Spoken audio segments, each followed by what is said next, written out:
Welcome to PENSARE Basketball. You are either a slave to process or you are either a slave to results. And it seems a lot of Toronto Raptor fans, myself included last night, are a bit moved by the results of the early season for the Toronto Raptors. 1-2, and a lot of defensive struggles, a lot of missed shots from Emmanuel Quickly, who has become, the whipping boy for Raptors Twitter, so much so that he had to block a lot of accounts yesterday, sadly, myself included. What is it about getting blocked by Toronto Raptors point guards? It's weird. But, anyways, I remain bullish on this team, and I'm going to tell you why. And I think they have faced a couple of opponents now in a row that are uniquely designed to give the Raptors a lot of trouble. I think they're doing a lot of the right things. There's a lot of positives. So, we're going to look at those positives. But there are also a lot of concerning factors, and we'll also look at those. So let's look at where the Raptors rank right now. Okay. Now, one concerning thing right away is that based on how they've played, they should be 2-1, which means they squandered a win somewhere. According to Basketball Reference, the expected win loss of the Raptors, based on how they've played so far, is 2-1 right there. So, yeah, you can probably somewhere between last night's third quarter collapse. Basketball Reference believes that the numbers say the Raptors have played well enough based on the players they have and the lineups they've played to be at least a 2-1 team right now. And we knew the schedule to start was brutal. I talked about it early when I was predicting the season that there's a chance the Raptors start 2-8. But I'll remind you that 2007 team that ended up making the playoffs and won 47 games also started really poorly. It's possible to start really badly and turn your season around at some point. I think the Raptors have a lot of pieces going for them. And it's worth noting right now that Emmanuel Quickly is struggling with his jump shooting, very much so. It is not the jump shooting that concerns me. It is not the 2 for 18 or whatever he's shooting from 3 that necessarily concerns me. There's things that are going right for the Raptors that I don't expect to continue. There are things that are going wrong for the Raptors that I don't expect to continue. Brandon Ingram will find his rhythm. I think Scotty Barnes has leveled up as a player, and I've been saying, all season last year, wait till he gets in a winning context. He's going to show you a better version of himself. And I was certainly not one of the people who was throwing Scotty off a bridge because of his preseason performances. It's also worth noting that Colin Murray-Boyles put up possibly the worst rookie debut in Raptors history last night. We'll take a look at that and what might be driving his terrible performance. Could it be the injury or could it be the breakup? So overall, the Raptors are number 1 in the league in pace. Now, this is at least one of the stated goals the Raptors wanted to pressure. They're doing a lot of the pressure stuff. They want to force a lot of turnovers. They are technically forcing quite a few turnovers, but they also wanted to run, and their pace has been breakneck. To put this into perspective, what does a pace of 108.7 mean relative to the league? It means that the Toronto Raptors average 108 possessions per 48 minutes. That is crazy. They are also, by the way, third in the NBA in points per game at 127.7. Their defensive rating, which, is not great, is 116.2. If they can get this to top 10 while maintaining a top 15 offensive rating of 117.4, while keeping the pace relatively top 3, I think really, if we're being honest, this team is losing games on one end and winning games on the other end. So let's take a look at the individual performances. And there have been some standout performances and one trend, which I don't think is possible to continue, but has been very encouraging so far. Take a look at the 2-point percentage for 10 of your top 11 players. RJ Barrett is shooting 78% from 2. Jakob Poeltl is shooting 75% from 2. Ochai is shooting 75% from 2. Sandro is shooting 73% from 2. To put this into context, these guys are all averaging like Jokic efficiency on 2s, like better than Jokic efficiency on 2s. This is unsustainable, but also, holy crap, if this becomes anything close to this happens on the regular season, that is insane. The Raptors are shooting very well from 2. It is a completely different story when we talk about 3s, because apart from Jamison Battle and Scotty Barnes and Grady Dick, who are all, and Brandon Ingram, RJ Barrett, it's not, okay. It's really, the problem is your highest volume shooter is shooting 11% from 3. That's really, if we can be completely honest about it, 0.7 makes per game on 6 attempts per game is abysmal. Emmanuel Quickley is a good shooter. He is not going to shoot 11%. So what happens when some of these percentages are going to go down? Like easily, they're going to go down, right? But some of these percentages, Ochai Agbaji and Emmanuel Quickley, were arguably your two best 3-point shooters last year, are not going to continue shooting this poorly. So it's like your good 3-point shooters are shooting poorly. Your bad 3-point shooters are shooting well. What's going on here? So you level out, you continue to buy into the process. Obviously, you're not going to get a lot of threes from Colin Murray-Boyles, Jakob Poeltl, Jonathan Mobo. Scotty Barnes is not going to continue shooting 55% from three. But overall, you're getting some really, really positive results there. Emmanuel Quickley and RJ Barrett shooting 70% from the free throw line, probably not helping either, right? If we're being honest, right? Emmanuel Quickley is like an 80+% three-point shooter. He's got to be better from the line. Overall, to look at the analytics, this is something interesting. Scotty Barnes leads your team in points per 100 possessions. And in terms of usage, which I think is a very interesting idea of where the offense is going and who it's going through, Brandon Ingram is your number one guy in terms of usage. Scotty Barnes is number 2. Emmanuel Quickley is number 3. Grady Dick's number 4. RJ Barrett is number 5. RJ Barrett being number 5, given how efficient he's been, probably isn't the greatest thing. But also, if RJ Barrett was at 29, 30% like he's been in the past few years, that would probably be a problem. So in terms of offensive process, I would say RJ has been borderline perfect for this team. Last night, he was able to shoot above 50% without dominating the basketball. He's a lot of quick hitters. He's obviously, not going to continue finishing at this rate from 2. But he's gotten better with his finishes. Give credit where credit is due. That turnaround little hook shot floater stuff, in the paint has been really, really good for him. And, for all of Emmanuel Quickley's struggles from 3, there is really notable progress from 2. Like, you have to give him credit. Like, he is shooting 58% on a really hard diet of 2s, and he's taking 10.9 per 100 possessions. This is very, very good. And, again, like, he's not exactly turning the ball over at a reckless pace either. He's still maintaining a better than almost 3. He's better than 3-to-1 assist to turnover ratio. So, yeah, Quickley has had some processing issues. Quickley is not necessarily running the greatest offense in the world. He's missing cutters in left, right, and center. But really, at this point, the problem comes down to the matchup. Okay. So let me explain to you why the matchups tonight, last night, and also against Houston are going to be a problem. The Toronto Raptors like to pressure, right? Now, pressure works a little bit better when you can trap, okay? When you don't have to overextend, and when all that pressure actually results in something good happening for you, either missed shots and turnovers. Now, when you have an Emmanuel Quickley trying to pressure Cooper Flag, that is going to be a problem for you because Cooper Flag has like 7 inches on Emmanuel Quickley. Cooper Flag's like 6'9". Okay, IQ is like 6'2", 6'3". So IQ is just not a suitable defender for Cooper Flag. If the Raptors wanted to be efficient last night, probably don't start Emmanuel Quickley. You start someone like Grady Dick or Jacoby Walter or somebody with, Ochai Agbaji, James Sabato with a little bit more size. You put Scotty, or maybe you start CMB. Maybe that gets him off to the right start, and you pull Emmanuel Quickley off the bench. Unfortunately, this is not, the way that NBA contracts are structured. So Emmanuel Quickley makes too much money to ever go to the bench. Jakob Poeltl makes too much money to go to the bench. But the reality is matchups dictate fights. Like, styles dictate fights. And you faced one of the tallest teams in the league last year, in the league last night, and you're going to face an even taller team tonight. And the Raptors simply do not have the size to compete with these teams. I got news for you. You have no size on your second rotation either, because you decided to pass on Kaman Malawach for Colin Murray-Boyles, which, the jury's still out on how that will look, but I don't think it's going to look great 3 years from now, but we'll see, right? So the point is, you're undersized and aggressively trapping. You're also expanding the court a lot. The Raptors pick up like 52 to 55 feet. Their accelerated pickup point is doing 2 things simultaneously. Number one, it is completely opening pockets of space for driving angles. We saw PJ Washington get downhill. We saw, DeAngelo Russell consistently get downhill. In the previous game, we saw Cole Anthony dissect those gaps. The gaps are too large and the players are too small. Okay. It's just that simple.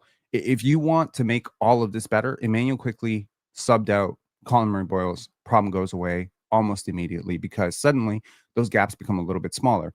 Are you a way worse shooting team? Yes, but apparently, RJ Barrett is hitting his threes, Ingram is hitting his threes, Scotty's hitting his threes.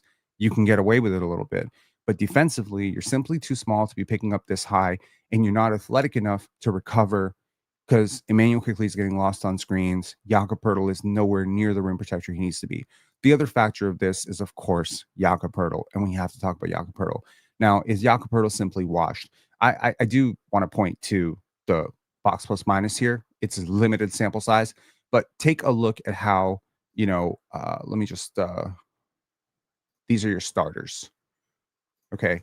You have 3 starters posting, like, to put box plus minus into relative idea for people. Nobody on this team right now is playing like an all-star. Scotty's having some very, very dominant individual performances, but Scotty Barnes having a negative defensive box plus minus is ridiculous. And it's largely because he is on some very bad defensive lineups. Him actually having one of the higher offensive plus minuses is quite insane and probably will not continue based on career trends. But right now you have 2 guys right now in Scotty, RJ, and yeah, those are the 2 guys who are playing close to all-star level. Not quite all-star, but like, let's just say right around the all-star tier of 3 box plus minus. Jamal Shed is playing like a low-level starter per these numbers.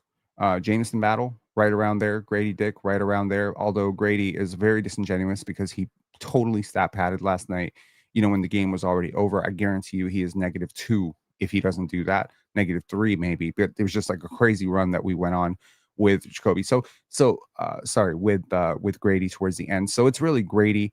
Mamu is playing like a really decent bench player, but everybody else from Mobo, Ingram, Quickly, Poeltl, Ochai, and CMB with the historic bad performance of -24.5 box plus minus in 13 very bad minutes. I've never seen a -9.9 PER, obviously 13 minutes into his career, but holy shit, it was really bad.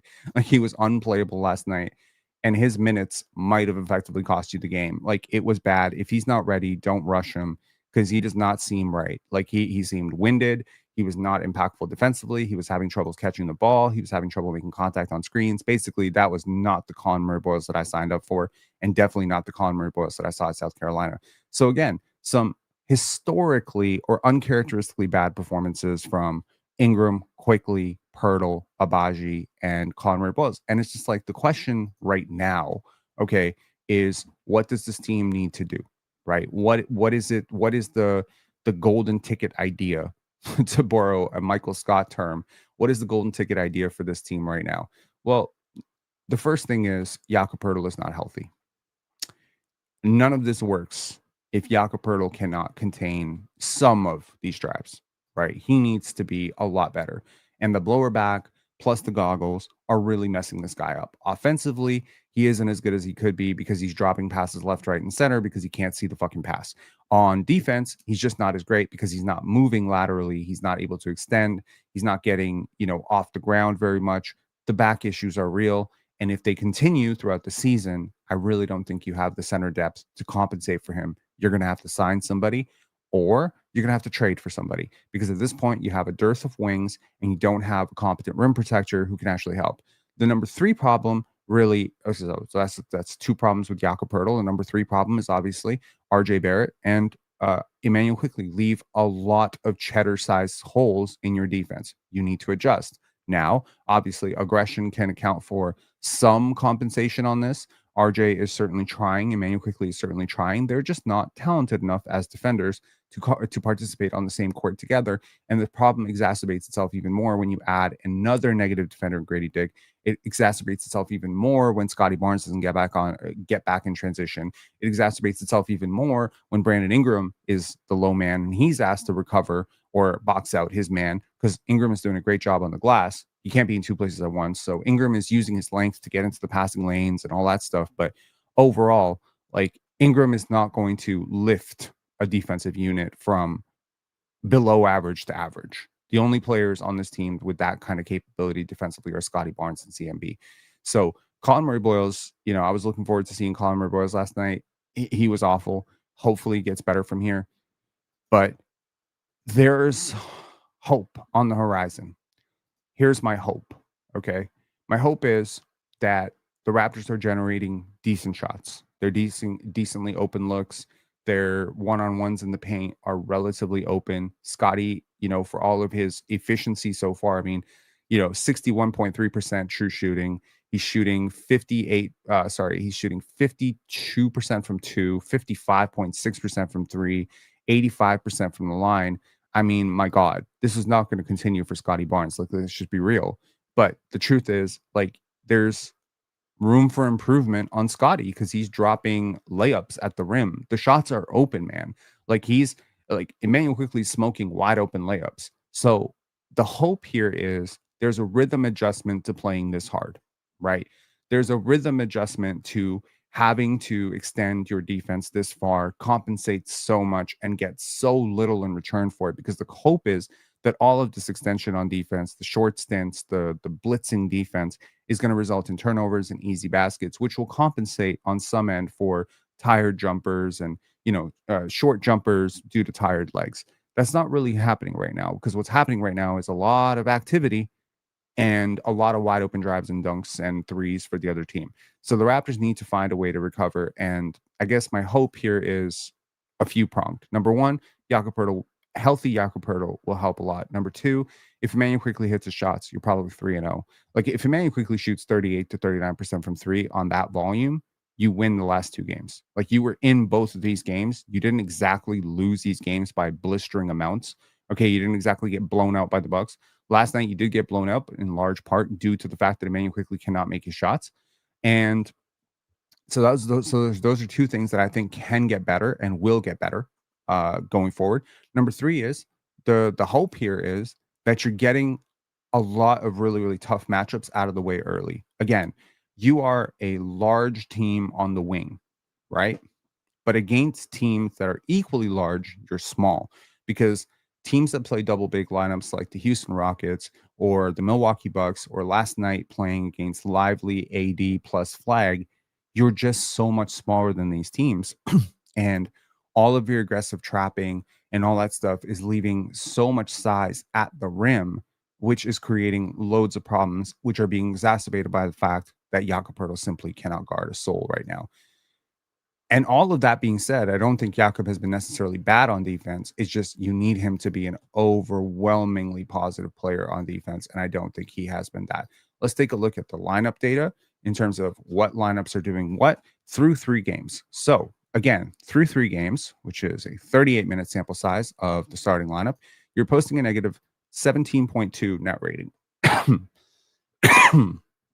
I think these lineups are largely being tanked by 2 players, really. It's Emmanuel Quickly and Jakob Poeltl, because when you take them out of these lineups, the things get a lot better. For instance, in 9 minutes, when you replace Mamu for Poeltl, it's a plus 50.1 net rating. When, you take RJ Barrett, Scotty Barnes, Mamu, Dick, and Shed, it's a plus 11.4 net rating. So if we just sort for most frequently used lineups, you're seeing a lot of positives here.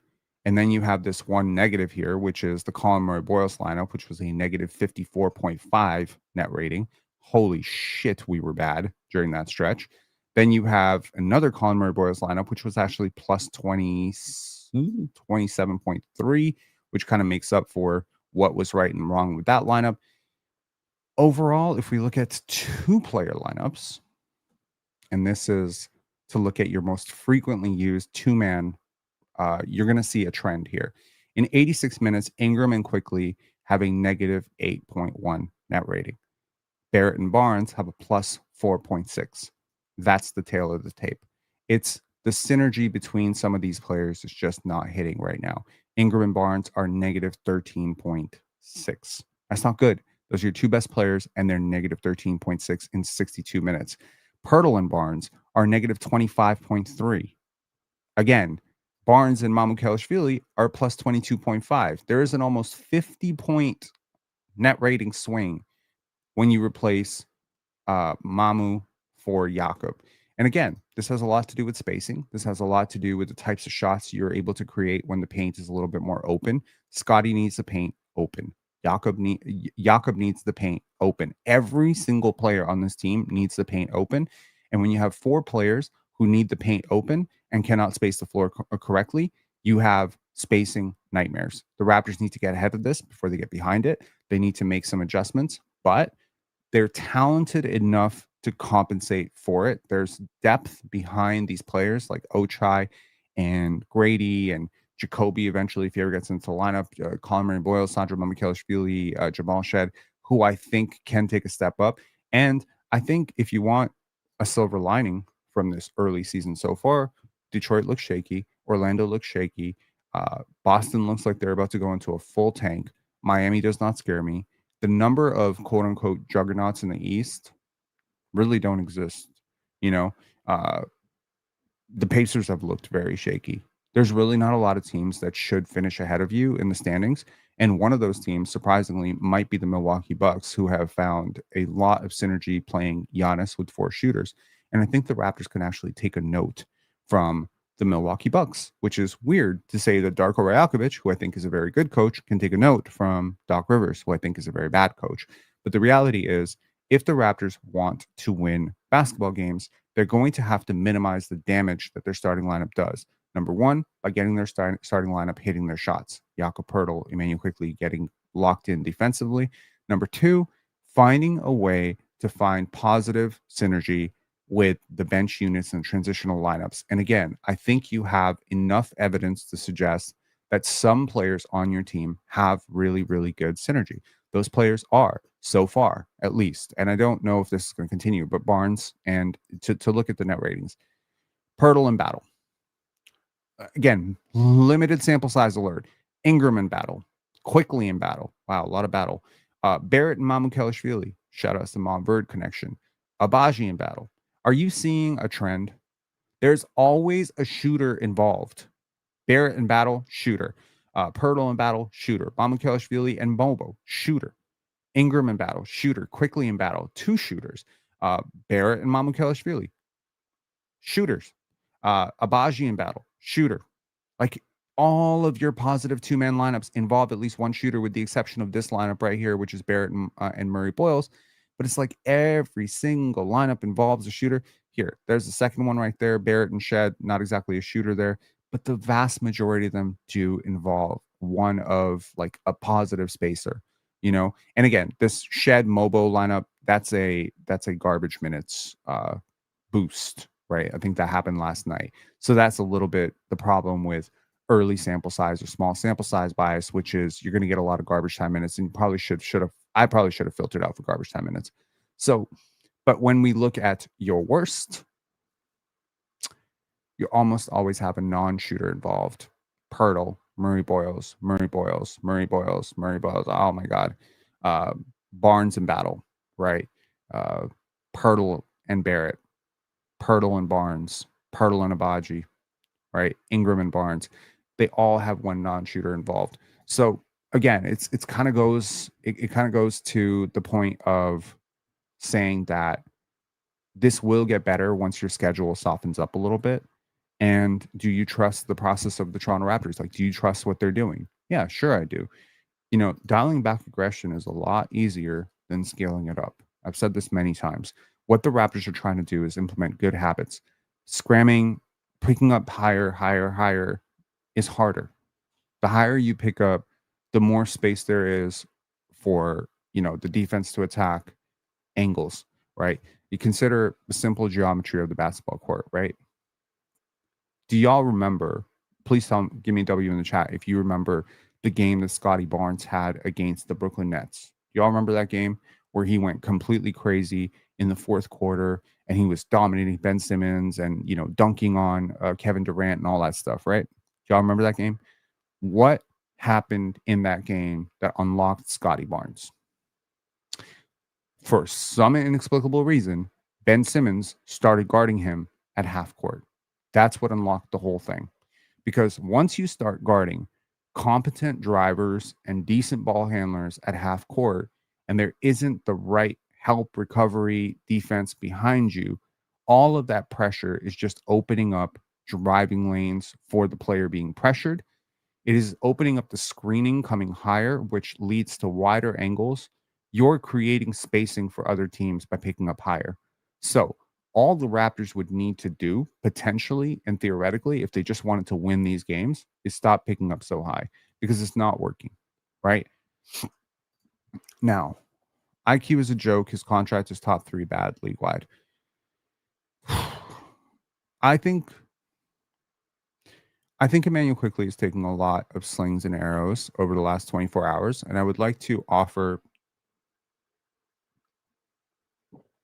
a polite defense of Emmanuel Quickley. He's a really hard worker. He put in a lot of work this offseason. He is trying to implement the scheme. He is not at all, in my opinion,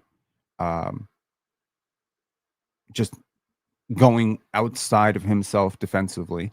He is not like just he's trying his best to recover. It's just unfortunately you're asking him to do something that isn't naturally his gift. He's not Davion Mitchell. He's not Keon Ellis. That's not who Emmanuel Quickley is. Emmanuel Quickley has been a pretty positive defender for most of his career. Like, he hasn't been overwhelmingly positive in Toronto, but I have a lot of feelings that has a lot to do with the fact that we don't have Mitchell Robinson back there. Okay. But in Toronto, in New York, I would say IQ was a really positive defender. So when I see it, right, like, a lot of people in Toronto right now are saying Emmanuel Quickley, he just stopped trying after he got paid. And that's just not true, bro. It's not true. Saying Emmanuel Quickley stopped trying after he got paid, he's fundamentally trying to be a different player right now than he was in New York. In New York, he wasn't a lead initiator. He wasn't reading pick and rolls. I've seen a lot of progress from Emmanuel Quickley, bro. Like, I really have. So your problem is right now that 5-man rotation doesn't work. It's nobody's fault. It's certainly not RJ's fault. It's not Scotty's fault. It's not BI's fault. It's not Quickley's fault. It's just when one thing happens, the other thing has to happen. And right now, when the one thing happens, the other thing cannot happen because your personnel does not allow it. When Emmanuel Quickley is late on a rotation, right? When he's gets stuck on a screen, RJ Barrett has to rotate. But he's not the defender that has the defensive awareness to have that happen. For instance, there was a play last night where DeAngelo Russell kind of bumps Grady and then cuts right to the basket and gets a wide open layup, which he smokes, by the way. The rotation should have been on RJ Barrett. RJ Barrett is supposed to stop that. And then his man is supposed to be rotated out to by Quickley. And then by Grady. And then the whole thing is supposed to work on a string. Right now, the opposing team is putting Emmanuel Quickley, Grady Dick, RJ Barrett into constant rotations, praying that they'll make a mistake. What do the Raptors do? The Raptors will move the ball, set a ton of screens, run shooters off of picks in order to force a gap, a driving angle. The Iverson cut, right? The Chicago action for, Brandon Ingram. What is happening here? Jakob sets a screen. The defender can't get around it. Open shot for Quickley. Open shot for, open shot for BI. Once BI gets open, now you got a mistake, right? Because now 2 defenders are looking at this guy coming off. He's Brandon Ingram. So he's got a reputation as a mega scorer. So they overreact. What does that do? That opens up a backdoor, cut for Jakob Poeltl, which then forces a second collapse. And now the defense is in constant rotation, and they've already made 2 mistakes. And that's probably going to open up a corner shooter like Ochai Agbaji or Emmanuel Quickley. Right now, Emmanuel Quickley's getting really, really open shots, and he's not making them. You need him to make them, right? So the thing is here that the Raptors have a lot of good things going for them. I don't think it's an accident that they've been so efficient from the field. I don't think it's an accident that they're playing at the top pace in the NBA. I don't think it's an accident that they're a top 11 offense right now, which honestly, if I'm being straight up with you, if I told you before the season that this team would be a top 11 offense 3 games into the season, if you looked at the schedule, you'd be like, you're crazy. They're going to be a bottom 20 offense. They're going to be a bottom 10 offense, and they're going to be top 10 defense. Well, right now, the defense is not even matching the offense. And that's it. Nice one saying, honestly, Mitchell was nice for us. He guarded like an MFN dog. Sure, he did. But Davion Mitchell has issues defensively too, right? His pressure style, obviously, if you're going to play the way the Raptors are playing right now, you might as well have kept Davion Mitchell. For real, for real. Like, he's hitting his shots now too. You know, he's been a real revelation in Miami. I apologize to Davion a million times over. I was not familiar with the game, man. My bad. You know, Baylor dog shouldn't have disrespected the Baylor guy.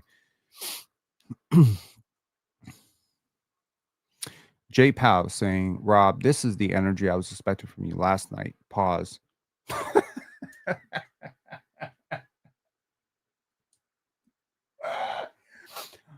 Okay, self-pause.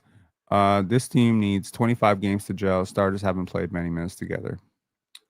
Sure.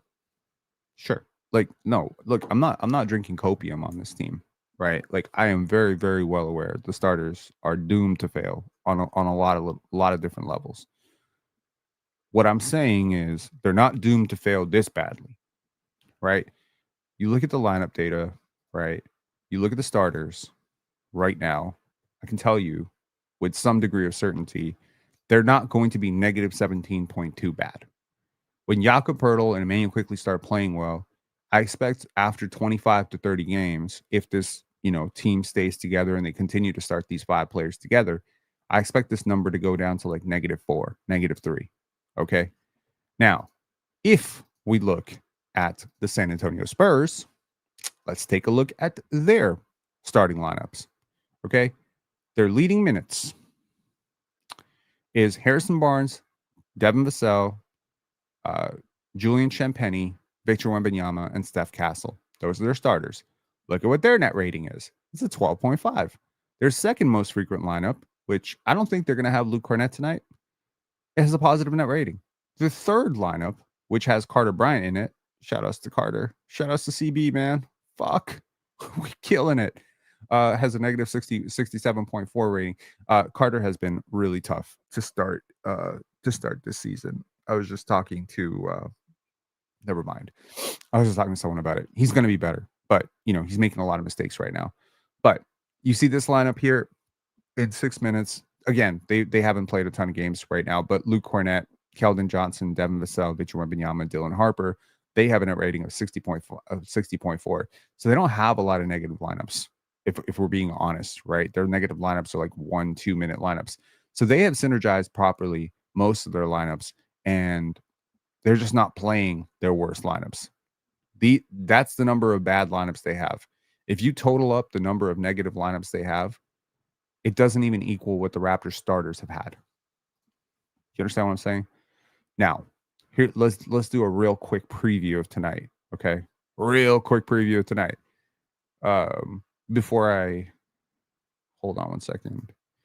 Also, can I scream conspiracy about last night's Lakers Kings game? It's a little bit weird how many free throws. I mean, the Kings are awful. The Kings are a nice case study in what the Raptors don't want to be, if I'm being honest, and probably a nice little case study in what people don't understand basketball, because people see DeMar DeRozan, Russell Westbrook, you know, Zach LaVine, Dennis Schroeder, DeMontis Sabonis, just a bunch of big names, right? They don't realize Keegan Murray is the guy that ties all that shit together, right? They paid Keegan Murray probably a lot more money than I would have paid Keegan Murray, but like shit, Keegan is the one who ties all of that together. He is the one who can defend a little bit. He's the one who can add elements of it. So, okay, what do I expect tonight? If the Raptors play the way they did last night, they're going to get blown the fuck out. Okay, I want to be very clear. You do not need to give Dylan Harper, and again, it's worth noting, the Nets also pressure a lot. They pressure a lot. The Raptors have a lot more offensive talent than the Nets, but hey, last night, Cam Thomas, Michael Porter Jr. kind of kept them in it. It was a shot-making matchup. The Spurs were up 20 yesterday afternoon at the half. And they looked like they were on the verge of blowing this team out by 35. And then the Nets just come with this major comeback because the Spurs are a very young team and they're inexperienced. If the Raptors actually want to win this game, honestly, you're going to have a lot of trouble. The Raptors love to drive to the rim. Grady loves to drive. RJ loves to drive. All these guys just love Scotty. These guys are going to, like, Victor Wembanyama is going to get like 8, 10, 12, 13, 14, 15, 18 blocks tonight. It is going to be ridiculous. Like, if he gets less than 3, 4 blocks tonight, it would be a miracle for the Raptors. Like, he's just insane. I think you might see a record-setting night tonight for him. The other problem with the Raptors is, once again, you are going to be facing a very, very big guard rotation. You're going to have Devin Vassell, very athletic. You're going to have Keldon Johnson, very physical. You're going to have, Justin Champagnie, my bad. Justin Champagnie and Harrison Barnes, who have a lot of size on the perimeter. And then you're going to have the Dylan Harper, Steph Castle problem, which is both guys love to get downhill. Dylan Harper is a rookie. He does not play like a rookie. I will tell you this right now. I am very deeply invested in the Spurs. I hate to tell you this as Raptor fans. They're my second favorite team in the league, and it's not close. It's a really big margin between them and then my third favorite team, which is OKC. I love the San Antonio Spurs. I love what they've done. I love their roster construction. I love their coaching staff. Their coach is brilliant. And this is a team that is locked in. Okay? This is not a team that is going to take the Toronto Raptors coming into their building lightly. They're not going to look at this team and be like, yeah, we can beat them. If anything else, this is a team that is going to gear up for a matchup against the Raptors because they have Scotty Barnes, former All-Star. It's just a team that you get a little bit more excited for than, say, the Brooklyn Nets, who are, by most people's estimates, just a really bad team. With the Raptors, especially with Wemby being a real ball knower, with Dylan Harper, Steph Castle, these guys are human beings who existed on Earth. You see names like RJ Barrett, Scotty Barnes, even Brandon Ingram.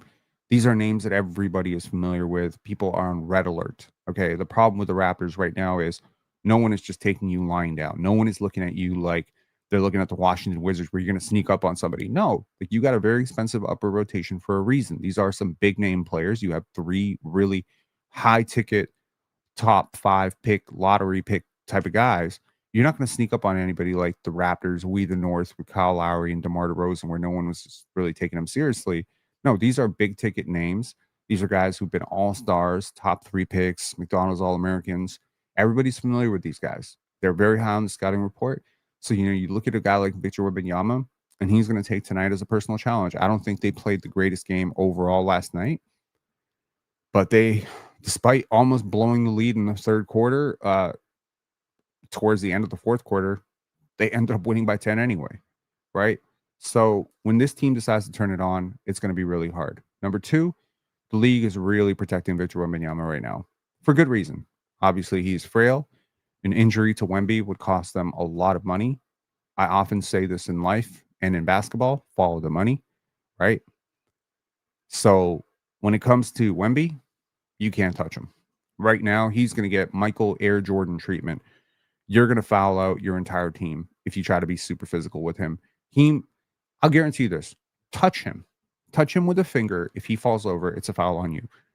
That's just how they're going to call it with him. Okay. And he's very good at selling contact. He flails a lot. And unlike a lot of big players who don't get a lot of, benefit of doubt from the referees, guys like Shaq, Giannis, etc., who get fouled, Paolo, Wemby gets a lot of benefit from the refs because he is slight of frame still. He is like 265 pounds. That being said, Victor Wembanyama against Jakob Poeltl is the most lopsided matchup among any starter versus any starter probably that I can think of in the league, unless we're talking like, I don't know, Victor Wembanyama versus Ryan Kalkbrenner for, or something like that. Like, Jakob Poeltl is definitely, with a bad back, Jakob Poeltl is probably one of the 3 worst starting centers in the league right now. So Wemby is going to run circles around him. He's going to shoot right over him. This is a team that can space you out 5 out. This is going to give the Raptors a ton of complications.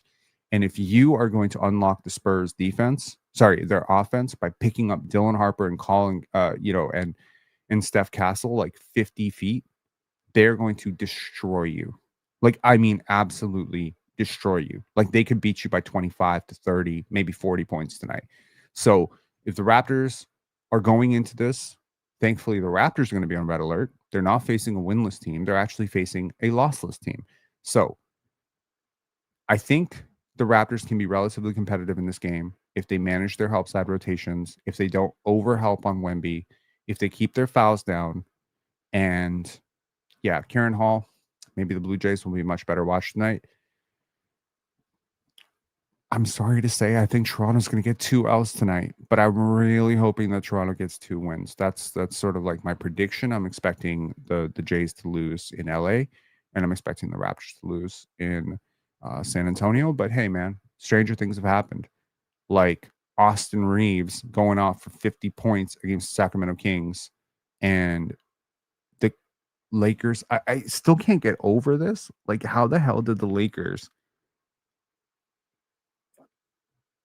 How did the Lakers beat the Kings last night? You know what it is? When you can't defend, nothing matters. When you can't defend, nothing matters. And what Doug Christie's trying to do with the Sacramento Kings is not too unlike what the Raptors are trying to do with their roster. They're trying to take a bunch of guys who aren't good defenders, Zach LaVine, DeMar DeRozan, guys like this, DeMontis Sabonis, and they're asking them to guard.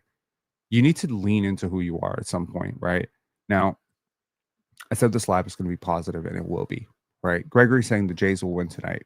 I really hope you're right. I really hope you're right.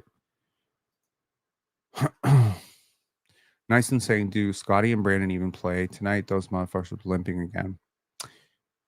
I think that might have been more cramps than anything else. I don't think it wasn't like a contact thing, right? It was just like a hyperextension or something. So hopefully they're fine. I think if you're looking for another reason the Raptors might lose tonight, it's the Raptors played a much, much harder game last night than the Spurs played. Like the Spurs sleepwalked through that Brooklyn Nets game. Like I watched it. They barely broke a sweat and they whooped them. So the Spurs, are going to be rested. They're going to be at home. Right. Dak Prescott fanatic said, do you think there's a foul issue in the NBA, Ped? What does that mean? Foul issue? Like we're seeing too many fouls or not enough fouls? Reeves had more free throws than the entire team. Okay. So here's the thing. Let's talk about sports betting for a second here. So I was watching a video on the insidious thing about sports betting and all the things that it does to hijack your brain and why it is the biggest problem in America right now. And I very fundamentally agree. I really do. Like being on Player's Choice, I previously had no friends who participated in any betting whatsoever. So it was very easy to stay away from it, very easy to not talk about it. But now I have a lot of friends who bet constantly. They bet on every single game. They bet lines. They bet parlays. And I hear about it all the time. This guy smoked my parlay. This guy smoked my parlay. When Luka Doncic was announced as out, the line shifted for the Lakers to win to the Lakers to lose. And I believe that a lot of people who had already bet on the Lakers to beat the Kings, given on the tear that Luka was on, immediately shifted all of their bets. Now, the same thing happened with the New York Knicks when they announced that Karl-Anthony Towns was out, right? I think once you realize how many people bet on a daily basis on sports, you'll realize that the money and the financial incentive to cheat is so high. And the cost of getting one of these things wrong is so high. When you look at how many millions and millions and millions and millions and millions of dollars floated into the Knicks losing that game, I think it was against the Cavaliers, if I'm not mistaken. Can't remember who they played. And then suddenly they won. It was against the Cavaliers. Do you remember that game where Karl-Anthony Towns was announced as Karl-Anthony Towns is going to miss the game, and then we saw Mitchell Robinson miss the game? I think every single person in the world who bets on sports was like, that's free money. Let me just bet on the Cleveland Cavaliers to win everything. And I think because some people have this idea of chasing losses with wins or, evening out a loss, any person who was down like $300-400 immediately threw $400 or $500 on the Cavaliers to win that game. And then what happens? Before the game, Karl-Anthony Towns is in. Same thing happened yesterday. Now, I'm not conspiratorial in general. I'm just realizing that once Luka was announced out every person probably had the exact same thought. The Lakers cannot possibly win this game. And the lines did not necessarily reflect that. I was looking at it because I'm very fascinated by this, corrosion of our society, which is sports betting. And I was like, there's no way in hell that the Lakers can win this game. That's why I'm so shocked by it right now. And then suddenly the free throw disparity is so large. It's almost like a fuck you to every single sports bettor in the world that you can't win. Imagine the number of people who had Kings win as the final leg of their parlay on a 6-7 bet parlay. And that is the difference between the casino paying out $82 or paying out $0 or $8,000 if it's a big bet or $0. And the Kings lost the game in like the final 4 minutes. Do you understand what I'm saying? It's too much. It's too much. So once you start seeing, when I often say this, I said this as a hedge fund, trader, and I say this today as a critical thinking adult. Follow the money. Okay. There's too much money that the sports books made on those two specific games. And there's always that one game. There's always that one game that's a little too good to be true. That's the trap game. So looking at that, yes, I do think the NBA has a free throw problem, but largely I think the NBA has a free throw problem because I think the NBA has a betting problem, a major, major betting problem. Anytime there is this weird free throw disparity, and it's not always, betting or conspiracy, because sometimes teams just foul a lot, like crazy foul a lot, right? But you look at a game like tonight, Raptors against Spurs. What do you think everyone is thinking right now? The Raptors just lost to the Dallas Mavericks. The Spurs just won against everybody. Wemby is going crazy. The Raptors are not playing well. So how much money do you think is riding on the Raptors tonight, and how much money do you think is riding on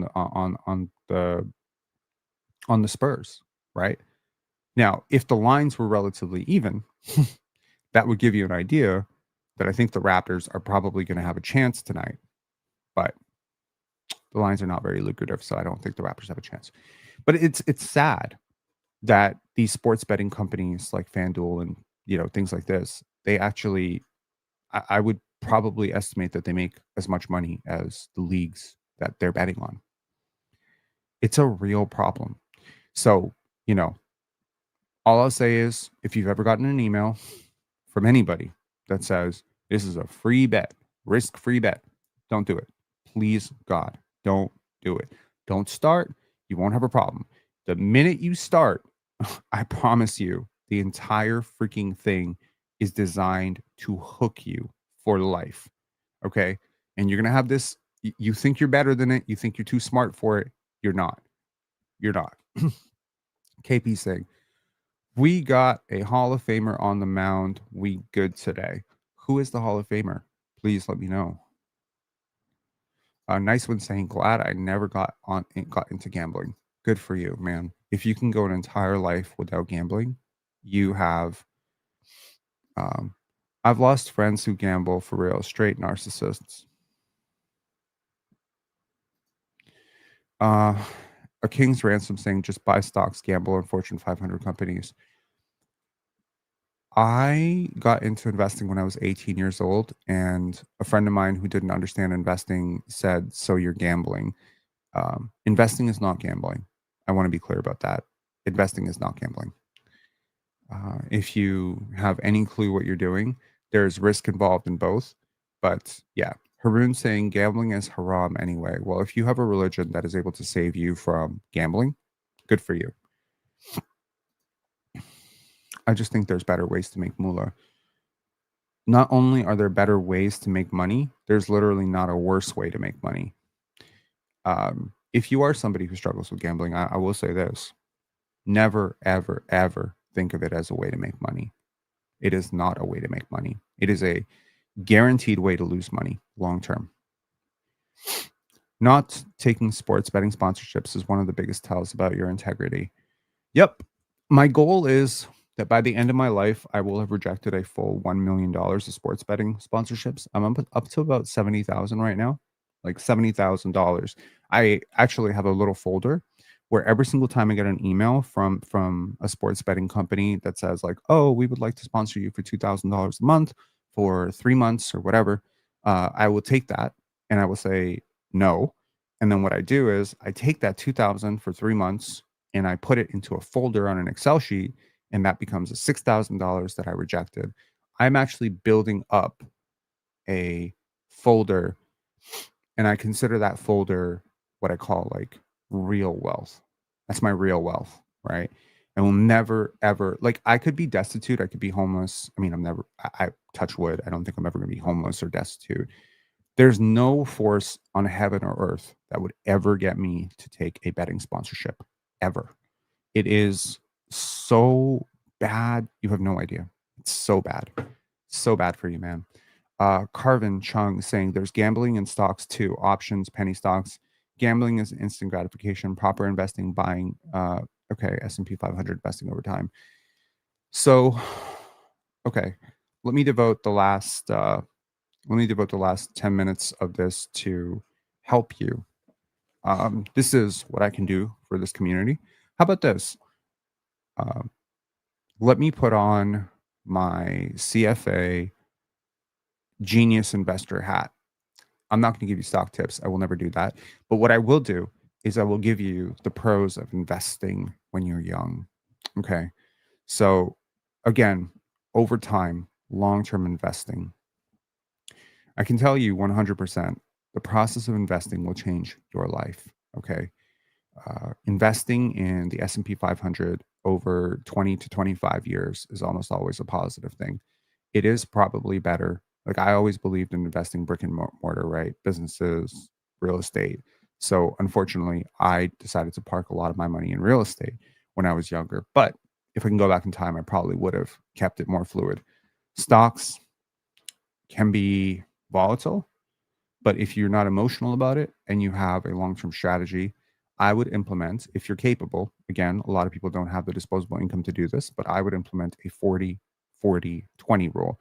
So the 40-40-20 rule is 40% of your money goes into investing, 40% of your money is what you live off of, and then 20% of your money goes into savings. And again, savings at a relatively decent interest rate. Try to keep very little money in your checking account. And the earlier you start, the better. So my girlfriend and I often have like a lot of debates about money. I consider myself to be very good with money. I have often considered her to be very poor with money. And, you know, we are basically rich dad, poor dad in the same house. And it is very interesting to now see her finally investing. And she, you know, when we started dating, her, I don't say her financial situation was not great. And now it is very good, right? So getting that far in 6 years has been a challenge for us. You know, there's been a lot of blown budgets, there's been a lot of debates, there's been a lot of fights about it, but we've gotten to a right place. And now, you know, she said, Rob, like, now my identity is shifted towards that, right? You need to take the best habits that you want to cultivate and take them out of your hands so you don't have to decide to do it. I don't really care what you invest in. I mean, obviously, don't invest in penny stocks and try to blow all your money and try to get rich quick. I I'm not suggesting doing that. But if you get into a habit every single month, let's say you make $5,000 a month, if you can get into a habit of at least parking 1,000 to 1,500 and pushing it into investments, or 1,200 ish, and pushing it into investments every single month and have that process automated, you will be so rich, especially if you start this process earlier. The difference between starting at 25 versus starting at 45 when it comes to investing is so extreme. I started investing when I was 16 years old. That was the earliest I did it. And I can tell you that I was effectively, like, for all intents and purposes, like, I was borderline retired by the time I was 27. Like, I'm not saying I was like rich, but I was like comfortable by the time I was 27. And that is where you want to get to. And the only reason for that is because I started early, I spotted opportunities well, and I have a lot of discipline when it comes to money. You do not get rich by gambling your money. You do not get rich by saving your money. No, you get rich by investing your money, right? So you need to get into the habit of investing. It will change your identity. Gambling will also change your identity, but for the worse, right? So you want to stay away from vices like gambling and speculative stocks, and you want to get into the habit of actually investing, because investing, again, the most money you pay on a mortgage is the front end. Why? Because it's a debt, right? When you buy $1 million home, to give you an idea, if you were to buy $1 million home, right? And let's say you were to conservatively put like $200,000 down on that home. So you pay 20% down, you have an $800,000 mortgage. The first few years of that mortgage are going to be almost all interest. Like you pay $55,000 to $60,000 a year in terms of mortgage payments, and maybe 20,000 is actually factored into equity. That's it. The rest of it is just cost of borrowing. It's the same thing, but reversed when it comes to investing. The vast majority of your investment is going to pay off later in life. So when you start investing, like when you get into the habit of investing in the S&P 500, or you start getting into the habit of, having certain, like, let's just say ETFs or mutual funds, et cetera, that are on your portfolio and that are automatically docked out. When you see that, that's a self payment, but it's also a vote of confidence for your future self, right? And I believe like it's just like going to the gym or eating well or drinking a lot of water or taking care of your skin or managing your mental health. All of these things are positive votes of confidence that I matter and that I deserve a good future. You're buying into your future. This is a good thing, right? When you plan your day before at night, when you go to bed on time, what are you really doing? Is a vote of confidence for you the next day. So I look at all of these things as connected, right? There's no way to invest today in your future for your retirement, even if you're 25 years old, and not be more optimistic and more fulfilled and have a higher self-esteem about the future. These things are all connected. But when you're on your phone chasing the river, or I don't know, betting terms or whatever, or like the final leg of your parlay, and you got like a beer can open, you're smoking cigarettes and all that stuff, you're doing the exact opposite. And I'm not judging anyone who does it. Honestly, I have a lot of friends who, now I have a lot of friends who gamble and all that stuff. Honestly, if you do it responsibly, do you. I don't have a problem with you, whatever. But I will never promote it on this channel. And I feel it's just infiltrated every part of a league that I love so much, because Adam Silver is just so motivated by the dollars and cents, right? And it's interesting because, everybody's getting rich. Everybody's getting rich. And I don't think people are understanding what we are doing to these athletes and what positions we're putting them into. And, it's sort of tainting something that I found to be very pure in life, which is basketball. Like, basketball has always been a very pure thing to me. And now the infiltration of the sponsorships and the gambling ads and all that stuff is just making it really bad for me. So this place will always be free of that. You're never going to hear me be like, Jonte Porter did what? Sponsored by Bet by Rob. You know what I mean? Like, it was so crazy watching The Ringer the other day as Bill Simmons was discussing the Terry Rozier and the allegations against, Chauncey Billups. And then like 2 minutes later, they're plugging a FanDuel ad. Like, what the yeah. If I can say one final thing to you, is just like, don't start. Don't start, man. Don't start. You won't have to quit. All right. Best of luck to the Toronto Raptors tonight. It's going to be a really, really tough game, but I do believe this team is talented enough between Brandon Ingram, Scotty Barnes, and, potentially, hopefully a bounce back game from Jakob Poeltl. I really hope, with Luke Cornett not in the game, that second unit is a little bit more vulnerable than it has been. When Luke Cornett is playing, I would say the Spurs are probably on pace for like a 55-win team.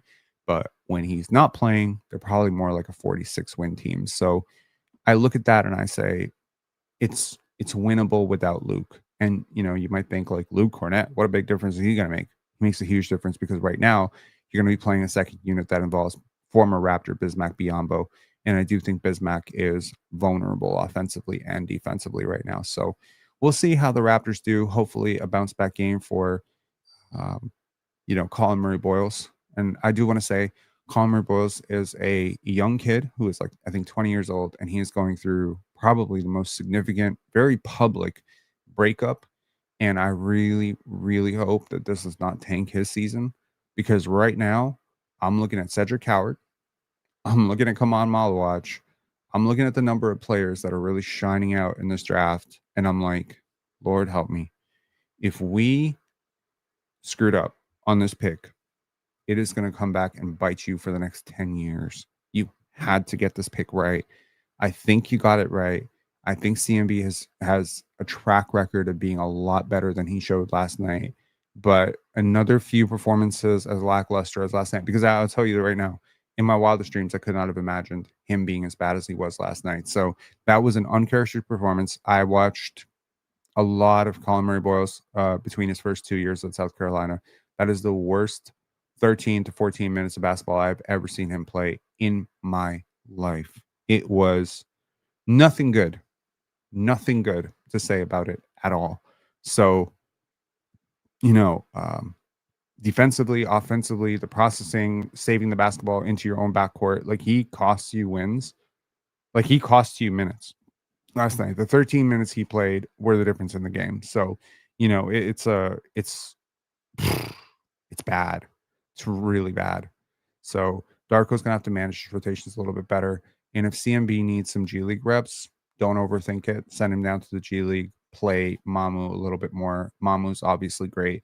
The one thing I will say is Sandro Mamukelashvili has a player option for next year, and with the way he's playing right now, he is declining that player option, and you're going to lose that guy for nothing because when a contract is a minimum contract, there's limitations on how much you can actually use to sign him.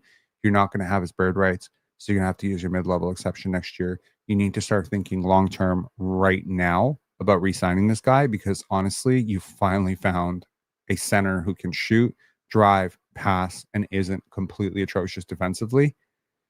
You cannot waste it. You're getting positive ish contributions from guys on rookie contracts. You're getting positive ish contributions from second round picks like Jamal Shed. You're getting a positive contribution from Mamukelashvili, who's on a minimum contract. You cannot waste all of this by having, $80 million of your roster just not show up on a nightly basis. So really hoping the Raptors do better.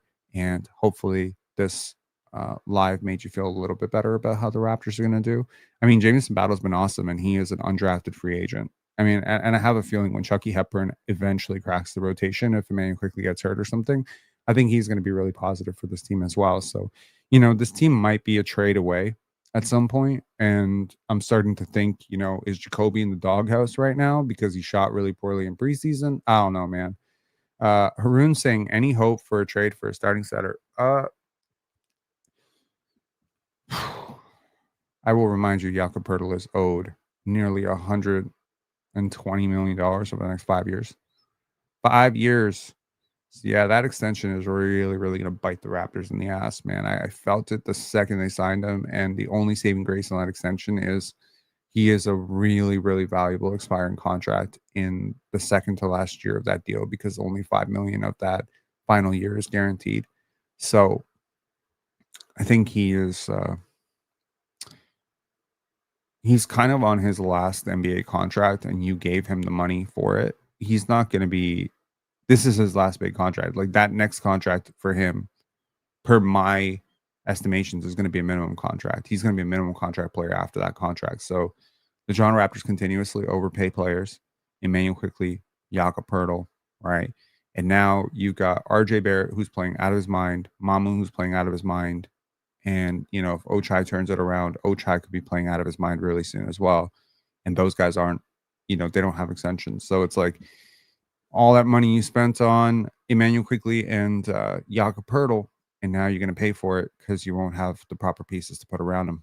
So, yeah, there's a fascinating video essay by Michael McElvey on what is a good quarterback and why we don't know what a good quarterback is. And again, I'm not a big American football guy, but learning about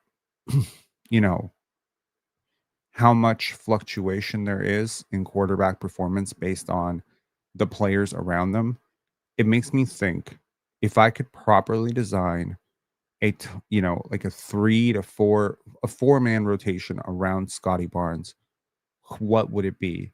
And it's like on this team, the two players I would definitively put in that are BI and Sandro.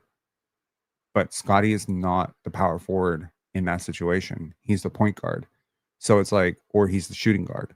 So like I would run BI at the 3, Mamu at the 4, Scotty at the 2, and then my point guard would probably be like Kyrie, and my center would be Derek Lively. So I wish you had the picks and the assets to make a trade with the Mavericks for Kyrie Irving and Derek Lively, because that's the perfect two guys to put next to Scotty, BI, and Sandro. Sounds crazy to say start Sandro, but I mean, he's a good player. Anyways, talk to y'all later. Have a great one. And by the way, if you like this video, a little basketball will appear. I have no idea how this happened. I don't know why it happened. I don't know what I did to make it happen. I don't know why YouTube has done this, but it's really cool. And I went to a lot of other basketball videos, and this doesn't happen on anybody else's video. It's very cool. I love it. Talk to y'all later. Bye-bye.